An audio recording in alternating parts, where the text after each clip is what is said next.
오늘 성서주의를 맞이하여 우리에게 준 하나님의 말씀은 신약성경 누가복음 10장 25절에서 29절까지의 말씀이 되겠습니다. 제가 가진 성경으로는 신약성경 109면에 기록되어 있습니다. 109면에 기록된 누가복음 10장 25절에서 29절의 말씀입니다. 이 기록된 계시의 말씀을 봉독하는 중에 살아계신 하나님의 음성을 모두 다 함께 들으실 수 있기를 바랍니다. 하나님의 말씀입니다. 어떤 율법 교사가 일어나 예수를 시험하여 이르되, 선생님, 내가 무엇을 하여야 영생을 얻으리이까? 예수께서 이르시되, 율법에 무엇이라 기록되었으며 네가 어떻게 읽느냐? 대답하여 이르되, 내 마음을 다하여 목숨을 다하며 힘을 다하며 뜻을 다하여 주 너의 하나님을 사랑하고 또한 내 이웃을 내 자신과 같이 사랑하라 하였나이다. 예수께서 이르시되, 내 대답이 옳도다. 이를 행하라. 그러면 살리라 하시니, 그 사람이 자기를 옳게 보이려고 예수께 여짜오되, 그러면 내 이웃이 누구니까? 아멘. 20세기 기독교에 큰 영향을 끼친 신학자 몰트만은 1926년 독일 함부르크에서 태어나 16세 때 아인슈타인을 숭배하던 사람이었습니다. 대학 입시를 준비하던 중 전쟁이 일어나 나치 군대에 징집되었습니다. 전선에 투입된 몰트만은 전쟁 포로가 되어 3년간 수용소를 전전하게 되었습니다. 수용소에서 그는 자신이 나치군이라는 사실에 몹시 괴로워하였다고 고백합니다. 독일이 저지른 만행을 바라보며 살기보다는 동료와 함께 죽는 것이 더 나았다고 생각하며 점점 희망과 미래에 대한 확신을 잃고 양심의 가책을 더욱 크게 느꼈습니다. 그는 철저하게 파산된 사람으로 하루하루를 살았음을 고백하고 있습니다. 그러던 어느 날 미국 군목이 찾아와 영어로 된 신약 성경 한 권을 주었습니다. 다행히 모트만은 영어 성경을 읽을 정도의 영어 실력을 갖추고 있어서 수용소에서 부지런히 성경을 읽었습니다. 그러던 중에 그는 성령의 역사를 체험하게 되었다고 고백합니다. 그리고 그는 수용소에서 예수 그리스도의 제자가 되었습니다. 훗날 몰트만은 이렇게 회고했습니다. 내가 그리스도를 발견한 것이 아닙니다. 그리스도께서 나를 발견하셨습니다. 성경을 읽는 중에 그리스도께서 나를 찾아와 내가 그리스도를 만나게 되었음을 고백하고 있는 것입니다. 깊이 생각해 보시기 바랍니다. 성도 여러분, 성경은 하나님의 말씀이 기록된 책입니다. 그리고 하나님의 말씀은 영원한 진리입니다. 나는 이 사실을 믿고 확신하며 증거하며 오늘을 살아가십니까? 성경은 삼위일체 하나님의 존재와 역사가 명백하게 증거되었고 기록되어 있습니다. 그래서 성경 안에서 하나님의 말씀을 듣게 되며 삼위일체 하나님의 역사를 깨닫게 되는 것입니다. 하나님은 영적 존재이므로 어느 누구도 대면할 수 없고 만질 수 없는 분입니다.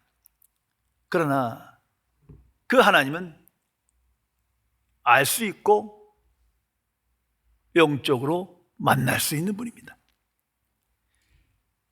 그 방식은 오직 성경을 통해서 하나님의 말씀을 듣고 깨달음을 통해서 가능한 겁니다. 그래서 하나님께서 하나님의 말씀을 성경에 두시고 성경에 기록하신 겁니다. 이 성경은 하나님의 선물입니다. 이 성경의 권위는 하나님의 말씀이 기록된 유일한 책이므로 하나님의 권위임을 분명히 알아야 할 것입니다. 종교개혁자들은 모두가 오직 성경으로 라는 주장을 하며 그 선언에 이끌려 목숨을 바친 사람들입니다.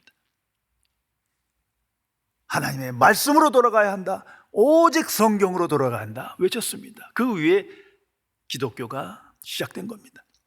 당시 가톨릭 교회가 하나님을 믿고 하나님의 교회에 충성한다 하지만 성경에서 벗어나기 시작합니다. 인간이 만든 전통과 제도와 관습으로 하나님의 말씀을 재해석하면서 말씀을 가감합니다. 복음을 왜곡합니다. 다른 복음을 전하고 말씀을 추상화합니다. 그래서 하나님께서 종교개혁자들을 통해서 오직 성경으로, 오직 말씀으로를 외치며 그 신앙 위에 하나님의 교회를 다시 세우신 것입니다. 어느 대학교에서 졸업식 때 있었던 일입니다. 이제 사회로 나가는 제자들에게 나이 많은 교수가 말했습니다. 이제 거칠고 위험한 바다에 배를 띄워 항해를 떠나야 되는 것을 알겠느냐. 이 말에 졸업생들은 다 엄숙해졌습니다. 졸업식 끝난 뒤 한 학생이 교수님께 가서 이렇게 말했답니다. 교수님, 저희가 위험한 바다를 향해 출발하는 건 사실입니다. 그러나 너무 걱정하지 마세요. 그러면서 주머니에서 성경책을 하나 꺼냈습니다. 그리고 말합니다. 위험한 바다로 막연하게 떠난 것이 아닙니다. 나침판이 바로 여기 있습니다. 성도 여러분, 이 험악한 세상에 바른 인생길, 생명길, 하나님께 나아가는 길, 하나님과 함께하는 길, 그 나침판이 바로 성경입니다. 난 정말 그렇게 믿고 오늘을 살아가십니까? 이 성경의 관점에서 보면 하나님 앞에 인간은 두 부류뿐입니다. 성경의 사람이냐 아니냐, 하나님 중심의 삶을 살아가느냐 아니냐. 나는 어떤 인생을 살아가고 있습니까? 하나님의 자녀는 자신의 자녀들에게 신앙교육해야 할 책임과 특권을 갖고 있습니다. 그 신앙교육이란 오직 성경으로, 바로 그것입니다. 성경의 사람으로 살아야 한다. 성경을 통해서 하나님의 말씀을 들어야 한다. 성경을 사랑해야 한다. 성경의 기준으로 살아야 한다. 그래야 내가 형통하고 하나님과 함께 하심이 너와 함께하며 영생의 삶을 살 수 있다. 그것을 가르치고 본을 보여야 하는 것입니다. 성도 여러분, 분명히 이 세상은 하나님의 길을 버렸어요. 하나님의 말씀을 떠났습니다. 분명 인류는 하나님 중심의 삶을 버렸습니다. 그것이 문제인 거예요. 대신 나 중심의 삶, 세상 중심의 삶을 선택하고 오늘을 살아갑니다. 그것이 불신앙입니다. 그 모든 원인은 사탄의 역사입니다. 심지어 많은 교인들 가운데에도 대다수의 사람들이 안타깝게도 그 세상 풍조에 휩쓸려 말씀의 길을 버렸어요. 하나님 중심의 길을 떠났어요. 한편은 두려우니까 왔다 갔다 해요. 줄타기 해요. 세속적인 신앙생활을 하며 스스로 불행의 길을 자초하고 있는 것입니다. 하나님의 사람 유진 피터스 목사님이 쓰신 책 중에 Eat This Book 이라는 책이 있었습니다. 이 책을 먹으라. 이건 성경에 관한 진술인데 한 번쯤 읽어볼 만한 책입니다. 이 책의 전체 주제는 이겁니다. 성경을 하나님께서 우리에게 주신 목적은 성경을 읽고 사는 것이다. 성경 속에서 하나님의 말씀을 발견하고 깊이 묵상하며 그 말씀에 순종하여 오늘을 사는 것이다. 단순 명료합니다. 그것이 옳습니다. 성도 여러분, 나는 성경을 읽고 살아가는 사람입니까? 아닙니까? 성경 말씀대로 살아가기를 갈망합니까? 아닙니까? 깊이 생각해야 할 것입니다. 오늘 성경 말씀에 하나님의 말씀인 성경을 어떻게 읽고 어떻게 살아야 하는가 라는 인류의 질문에 대한 최종적 답이 예수님을 통해서 우리에게 말씀으로 주어집니다. 이 두 가지를 항상 기억하며 묵상하며 실천하며 살아야 합니다. 첫째가 내가 어떻게 읽느냐, 이 질문으로 답을 주십니다. 두 번째가 이것을 행하라, 그러면 살리라 말씀하십니다. 내가 어떻게 읽느냐? Where do you read? What do you read there? 그 성경책 안에서 내가 무엇을 읽느냐? 하나님의 말씀을 듣지 못하면 아무 소용없는 거예요. 내가 감동받고 내가 기쁘고 이게 귀한 말씀. 근데 하나님의 뜻이 아니야. 잘못 해석했어요. 잘못 읽었어요. 이처럼 불행한 사람이 없습니다. 그래서 예수님께서 말씀하십니다. 내가 성경을 어떻게 읽느냐? 두 번째가 이것을 행하라. 순종하지 않으면 아무 의미가 없어요. 육신은 음식을 먹으며 살지만 영은 말씀을 먹으며 사는 거예요. 영생의 삶을 살고 영혼 중심의 삶을 살아가는 것은 말씀이 충만해야 가는 겁니다. 근데 말씀이 말씀되지 못하면, 내 안에서 말씀이 능력으로 나타나지 못하면 아무 소용없는 거예요. 말로는 예수님 믿는다 하지만 삶은 옛 사람의 방식에 끌려가는 거 아니겠습니까? 먼저 내가 어떻게 읽느냐? 예수님께서 답을 주십니다. 그 의미가 뭡니까? 내가 성경을 읽으면서 어떻게 해석하느냐? 사실은 성경을 읽는 사람은 동시에 성경을 해석하는 사람 중에 하나예요. 왜? 그 뜻 가운데, 그 글 가운데에서 메시지를 찾기를 원하니까. 하나님의 말씀을 듣기를 원하니까요. 그러므로 네가 어떻게 해석하고 읽느냐? 그 성경을 읽은 중에 어떤 말씀을 듣고 사느냐? 그것을 묻는 겁니다.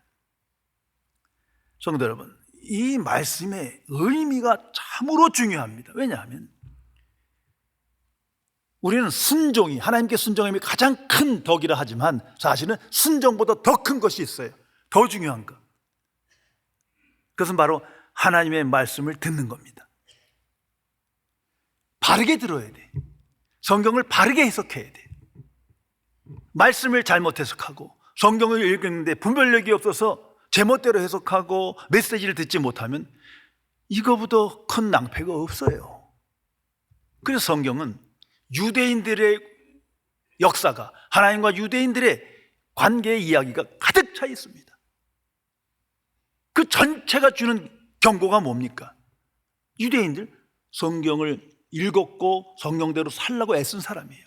율법을 직접 수여받았고 수호했고 그걸 지키고자 많은 세칙을 만들면서 그것이 나라의 중심이었어요. 그런데 그들은 말씀을 가감합니다. 왜곡합니다. 시간이 지나면서 변형시킵니다. 그러면서 성경 중심이라 하지만 이건 성경의 기준이 아니야. 하나님 중심의 삶을 살아가지 않아요. 결국 메시아를 죽입니다. 결국 멸망하게 됩니다. 열심도 있고 순종하는 의지가 있었지만 메시지가 잘못됐어요. 잘못된 걸 믿고 산 거예요. 그처럼 어리석은 사람이 어디 있습니까? 그런데 인류가, 우리가 그런 위험에 놓여 있는 거예요. 왜? 사탄이 역사하니까 성경을 읽으면서도 자꾸 다른 말씀이 끌려가게 하는 거예요. 이 세상 모든 이단은 그래서 생긴 거예요. 계속 생길 거예요. 유대교도 그렇고 이슬람도 그렇고 수많은 통일교도 그렇고 여호와적 다 성경에서 출발한 거예요. 문제가 뭡니까? 잘못 읽어서. 그러니까 주께서 말씀합니다. 내가 성경을 어떻게 읽느냐? 이게 가장 중요한 거다. 역사 안에서 보면 가톨릭 교회가 그래서 심판받는 거예요. 성경을 왜곡했어요. 오직 복음을 전해야 되는데 다른 복음을 전해. 조금씩 가감해요. 항상 성경 중심을 얘기하지만 성경보다 인간이 만든 전통, 교황주의 이게 더 커요. 결국 무너지고 마는 겁니다. 오늘날 개신교도, 오늘날 그리스도의 삶도 마찬가지입니다. 주께서 내게 묻습니다. 내가 성경을 어떻게 읽느냐? 깊이 생각해야 할 것입니다. 종교개혁자들의 선언을 다시 한번 기억해야 합니다. 그들은 오직 성경을 외치면서 동시에 같은 구호를 말했습니다. 오직 은혜, 오직 믿음. 성경 중심의 삶을 살아간다는 것은 오직 은혜, 오직 믿음으로 살아가는 것을 말합니다. 거기서 오직 은혜라는 것은 율법이 아니에요. 복음을 말하는 겁니다. 오직 믿음이라는 것은 인간의 수고와 열심과 행위를 말하는 것이 아니에요. 거듭남을 의미하는 것입니다. 그래서 그 종교개혁자들은 서로 만난 적이 거의 없어요. 그러나 각 도처에서 오직 성경, 오직 은혜, 오직 믿음을 외칩니다. 그러면서 모두가 십자가의 복음에 집중했습니다. 그 말은 십자가의 복음으로 성경 전체를 해석해야 하기 때문이에요. 십자가와 부활로, 예수 그리스도의 십자가와 부활로 성경 해석의 틀을 삼은 겁니다. 그렇지 않으면 다 빗나가요. 특별히 구약 성경 읽다간 어디로 빠지는지 몰라요. 문자에 사로잡혀 갖고 잘못된 해석을 하는 거예요. 그 깊은 곳에 나타난 하나님의 의도, 메시지를 듣지 못하는 거예요. 그래서 그들은 오직 믿음, 오직 은혜, 오직 십자가의 복음을 외쳤던 겁니다. 그래서 항상 기억해야 합니다.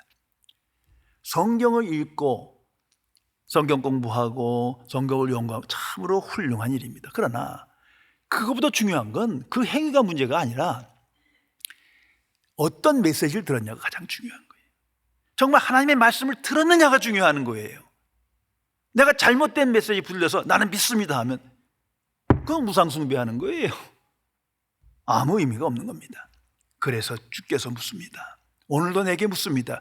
네가 성경을 어떻게 읽느냐? 이 오늘 본문 상황은 성경에 기록된 대로 율법사와 예수님과의 대화 중에 나타난 사건입니다. 율법사는 당시에 성경을 깊이 연구하고 묵상하며 지키고 가르치는 자예요. 그 사람이 예수님을 시험하고자, 이건 못된 마음이죠. 이렇게 시작합니다. 내가 무엇을 얻어야 영생을 얻으리까? 이거 참 상당한 수준입니다. 다시 말해서 사람은 못됐는데 그 지식은 올바른 거예요. 그 예수님께서 칭찬해줘요. 내가 옳도다. 왜? 성경에서 보면 오늘도 마찬가지입니까? 예수님께 나와서 저 살려주세요, 제 건강하게 해주세요, 암 낫게 해주세요, 사업 실패 성공하게 해주세요, 자아 실현하게 해주세요, 자녀 잘 되게 해주세요, 온통 이런 질문에 답을 원하는데 이 사람 차원이 다르잖아요. 영생을 구하는 거예요. 이제 이 질문의 답을 질문으로 하십니다. 그게 바로 내가 성경을 어떻게 읽느냐, 바로 그겁니다. 내가 성경을 바로 읽었으면 그 안에 답이 있는데, 그 말씀이죠. 중요한 건 성경을 많이 읽는 것, 많이 신학 공부하는 게 중요한 게 아니에요. 가장 중요한 건 어떤 메시지를 들었느냐, 어떻게 해석했느냐, 성경에서 어떤 말씀을 들었느냐, 이게 결정적이라는 겁니다. 역사적으로 꽤 알려진 C.S. 루이스, 그는 하나님의 사람입니다. 그가 독서법 2가지를 우리에게 명료하게 진술한 적이 있습니다. 첫째는 자신의 목적을 위하여 독서하는 사람, 둘째는 저자의 목적을 위하여 독서하는 사람. 이 첫째 독서법은 아주 나쁜 독서법이다, 그런 말합니다. 그것은 책을 수단화하기 위해서 책을 보는 사람이지 그 이상이 아니라는 거죠. 그러나 두 번째, 저자의 목적을 알기 위해서 책을 보는 사람은 가장 좋은 독서법이다. 그는 창조적 지혜를 얻게 된다. 이게 맞습니다. 똑같은 방식입니다. 성경을 읽으면서 자신의 목적을 이루기 위하여, 내 문제를 해결하기 위하여, 오늘의 내 상황에서 벗어나기 위하여 성경을 읽는 사람은 나쁜 성경 읽기예요. 그냥 안 보는 게 나아요. 그러나 하나님의 말씀을 듣기 위하여, 하나님을 알고자 하기 위하여, 정말 창조주시의 역사에 주시는 하나님을 함께하는 삶을 위하여 성경을 보는 사람은 하나님께서 말씀을 들려주실 것입니다. 마음의 문제. 그래서 예수님께서 말합니다. 내가 성경을 어떻게 읽고 있느냐? 내가 하나님 중심으로 성경을 읽느냐, 아니면 나 중심으로 성경을 보느냐, 이런 의미입니다. 그리고 예수님께서 이를 행하라 말씀하십니다. 자, 영어로 하면 do this예요. 이것이란 성경에서 내가 들은 그 말씀이죠. 그 말씀을 행하라.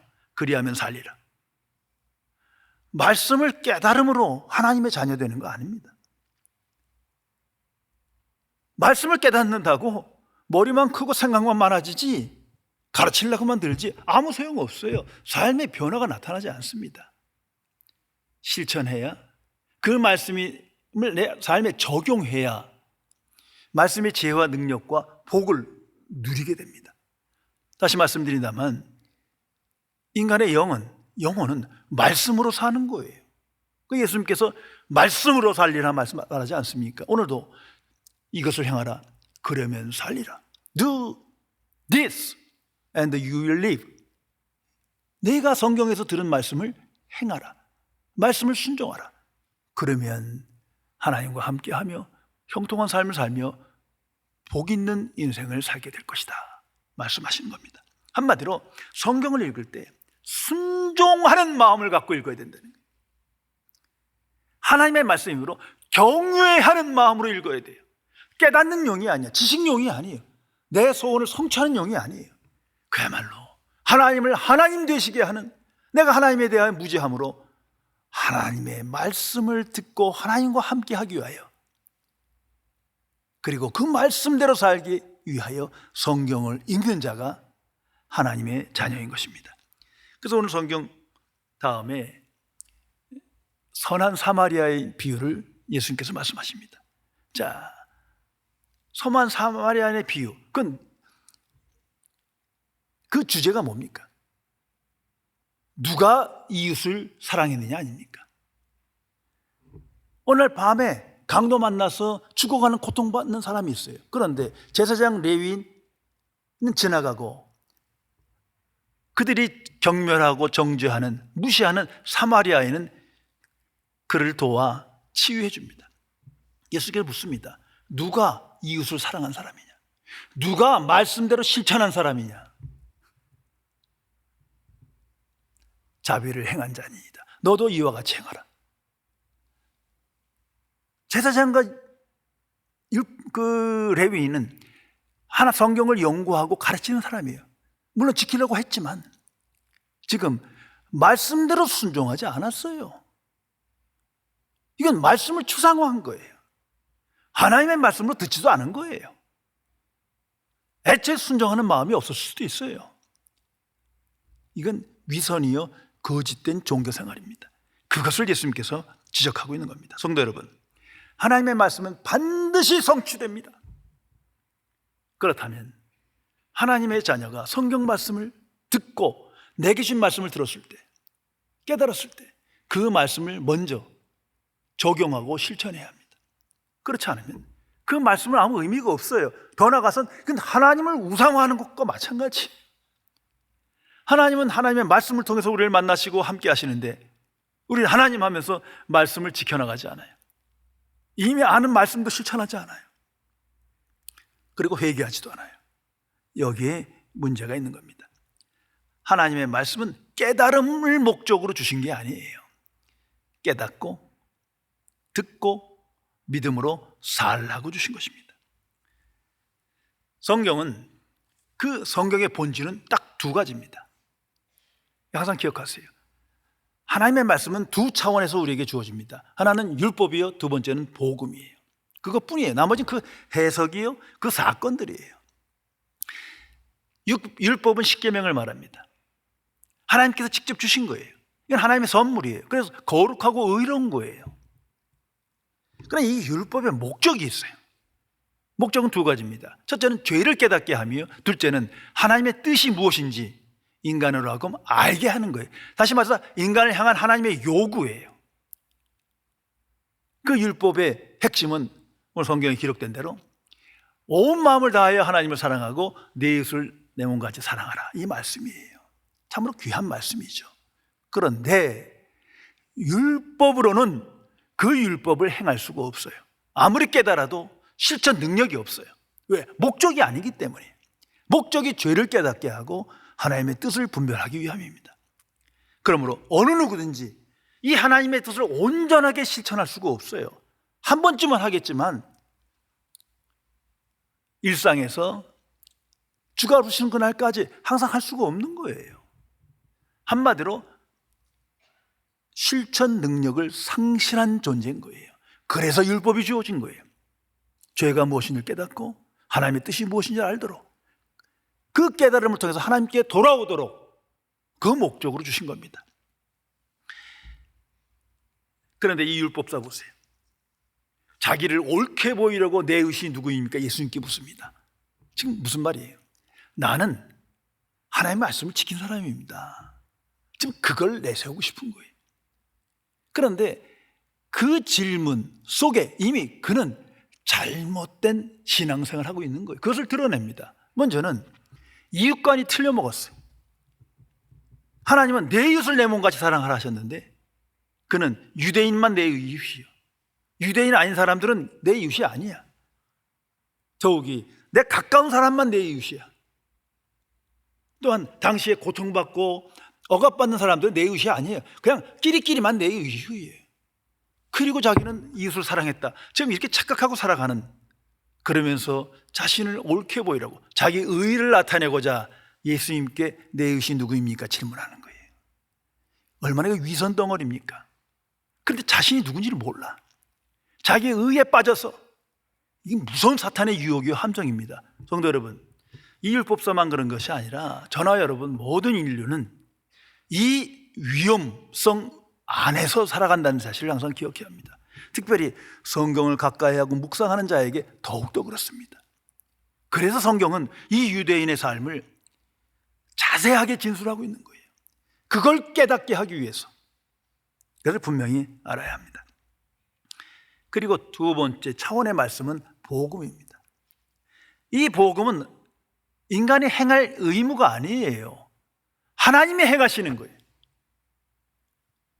모든 것이 하나님의 은혜입니다. 이 복음으로 말미암아 우리는 비로소 하나님의 말씀을 지켜나갈, 하나님의 뜻을 실천할 만한 능력을 갖게 되는 거예요. 그 방식은 거듭남, 그것뿐입니다.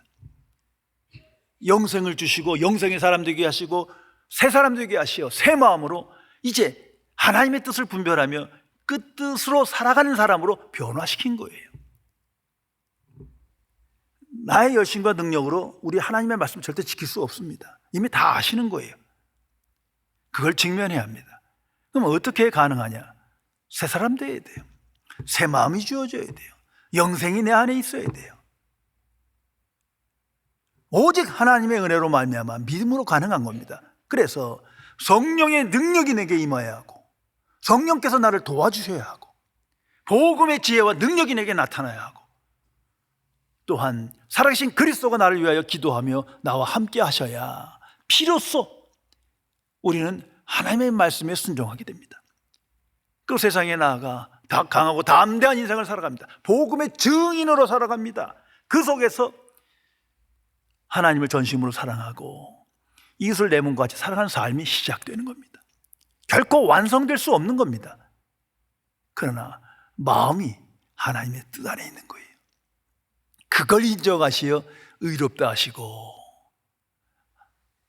천국으로 하나님께서 인도하시는 것입니다. 성도 여러분, 이 성경에서 우리에게 큰 교훈을 주는 인물이 사도 바울입니다. 그 인물을 다시 한번 생각해 보세요. 그분에게만 특별하게 이름이 두 개예요.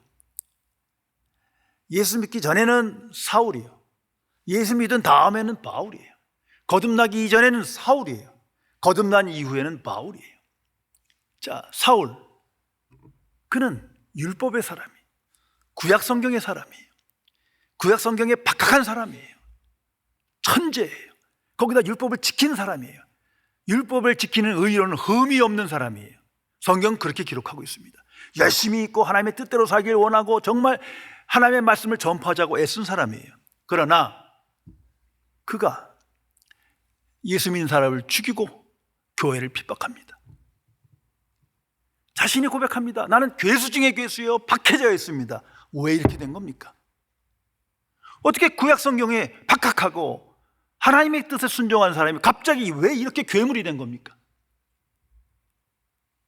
말씀을 잘못 해석해서 그런 거예요.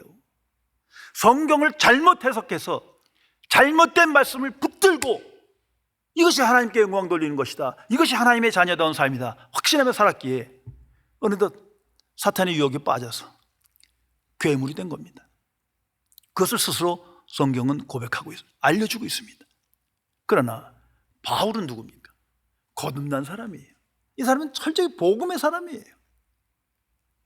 쉽게 말하면 신약 성경의 사람이에요.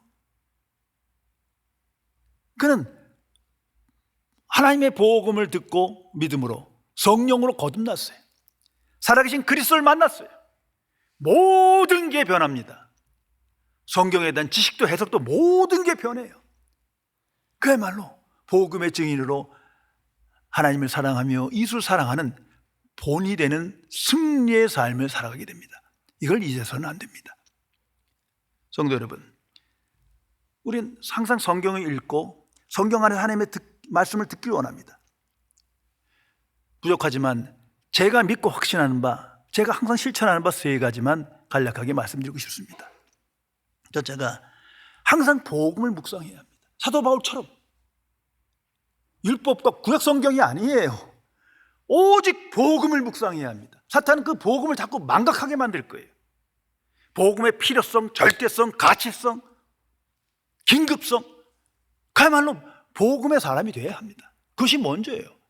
그래서 항상 하나님 나라와 하나님의 의를 먼저 구하는 중에 성경을 바르게 볼 수 있는 눈이 생기는 거예요. 그래서 당부하건대 신약 성경 10번 보면 구약 성경 한번 보세요. 비율이 그렇다는 거예요. 특별히 복음서 너무 많으세요? 줄여드릴게요. 요한복음, 이게 최종 계시의 복음이에요. 저 역시도 요한복음을 통해서 예수 그리스도를 만났기 때문이에요. 오직 요한복음, 제 자녀들에게 항상 강조합니다. 어차피 성경 다 줘야 읽지도 않을 거니까 요한복음부터 봐. 요한복음에서 그리스도를 만나지 못하면 성경 읽지도 마. 계속 요한복음 반복해라. 계속 반복해라. 그리고 이제 예수님에 대한 확신이 있으세요? 그러면 로마서와 갈라디아서를 보세요. 복음이 무엇인지 성경에 대한 복음적 해석을 내야 됩니다. 한마디로 성경 전체를 복음적 해석을 해야 되는 거예요. 문자에 끌려가면 안 돼요.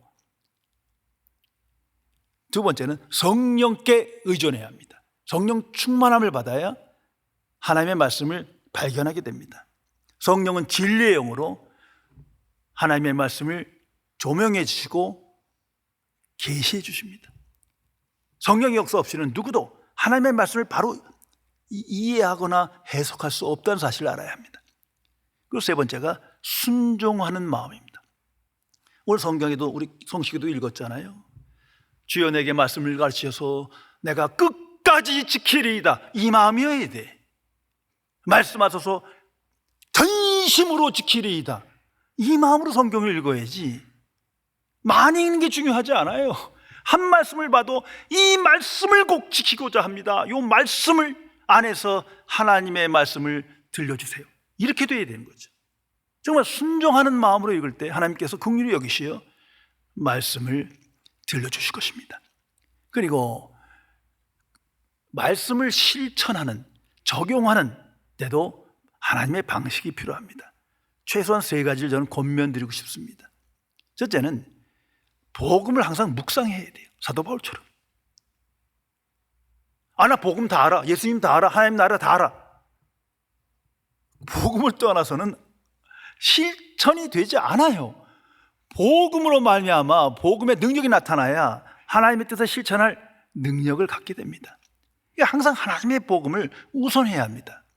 그리고 두 번째는 주일날 지금 이 예배 시간에 주신 이 성경 본문, 이 말씀을 통해서 주신 그 메시지 분명히 다 깨달았을 거예요. 아니면 제가 잘못한 거고, 분명히 저는 담대히 선포하고 증거했습니다. 그 말씀대로 최소한 일주일을 살아야 돼요. 그 말씀을 실천하지 않고 또 다른 말씀, 또 다른 말씀, 새로운 말씀, 이건 마귀의 역사예요. 아무 힘과 능력이 없어요. 이미 내게 주신 말씀, 그 말씀을 고귀한 말씀으로 알고 적용하고 삶에 실천해야 돼요. 그러면 하나님께서 또 다른 지혜와 말씀을 주십니다. 그리고 세 번째는 기도입니다. 하나님의 도우심이 필요해요. 하나님께서 나와 함께 하셔서 말씀에 붙드셔야 돼요. 그 말씀을 지킬 능력을 주셔야 돼요. 그래서 기도하는 거예요. 하나님, 말씀대로 살도록 힘과 의지와 믿음을 주소서. 그때만 가능한 것입니다. 하나의 사람 무디 목사님에게 한 청년이 찾아왔습니다. 목사님께서 성경 말씀을 사랑하시고 그 말씀으로 평생을 살아오시는데 목사님의 성경책을 한번 보고 싶습니다. 그래서 목사님이 자신의 성경책을 보여줬어요. 그때 그 성경에는 구구절절 색연필로 그어져 있고 깊은 묵상의 언어들로 빽빽하게 채워져 있고 또 창세기부터 요한계시록까지 성경 도처에 T와 P라는 글씨로 쓰여져 있었습니다. 특별히 이 T와 P, 이게 궁금한 거예요. 목사님, 이건 무슨 뜻입니까? 그는 대답합니다. 테스트와 프루브다. 실험해 보았더니 입증되었다. 성도 여러분, 내가 성경을 읽고 보면서 얼마나 검증되었습니까? 그게 중요한 거예요. 이 말씀은 믿는 자로 하여금 지혜와 능력으로 나타나야 합니다. 하나님의 사람 마틴 루터는 말합니다. 성경은 살아있어서 나에게 말한다. 그것은 발이 있어서 나를 쫓아다닌다. 그것은 손이 있어서 나를 붙잡는다. 거듭난 그리스도인은 성경의 사람으로 변화된 사람입니다. 이 삶을 나타내야 합니다. 성경 안에서 하나님의 말씀이 나를 기다리십니다. 하나님의 자녀가 성경 안에서 하나님의 말씀을 듣기를 하나님께서 기뻐하십니다. 우리는 성경에서 하나님의 말씀을 듣고 깨달음으로 그 말씀으로 살아가는 하나님의 자녀입니다. 이제는 세상 기준을 버리고 성경의 기준으로, 나 중심의 삶을 버리고 하나님 중심의 삶으로 변화되었음을 삶으로 나타내야 할 것입니다. 그리고 세상에 나아가 복음의 증인으로 하나님께 순종하며 하나님께 영광 돌리는 승리의 삶을 살아가야 마땅합니다. 기도하시겠습니다.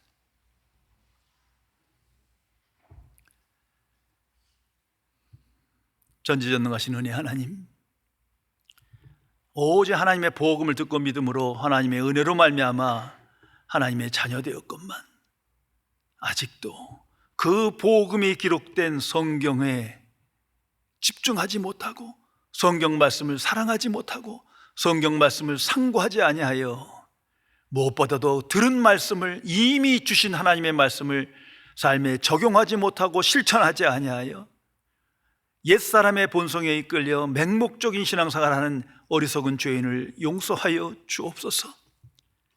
나의 주 성령이시여, 진리의 영으로 우리 안에 계심을 믿고 아오니 날마다 성령 충만함을 받아 성경을 통해서 내게 주신 하나님의 말씀을 들으며 그 말씀에 붙들리어 말씀에 살아있는 증인으로 말씀의 지혜와 능력과 복을 누리는 자로 하나님께 영광 돌리며 주와 동행하는 삶을 살도록 우리를 지켜 주옵소서. 비록 나약하고 연약한 미천한 죄인이지만 오직 복음을 붙잡고 복음의 증인으로 살길 갈망하며 하나님의 말씀의 사람으로 말씀 중심의 삶을 살고 하나님 중심의 삶을 살길 갈망하오니 이 기도에 응답하여 이루어 주옵소서. 우리 주 예수 그리스도의 이름으로 간절히 기도드리옵나이다. 아멘.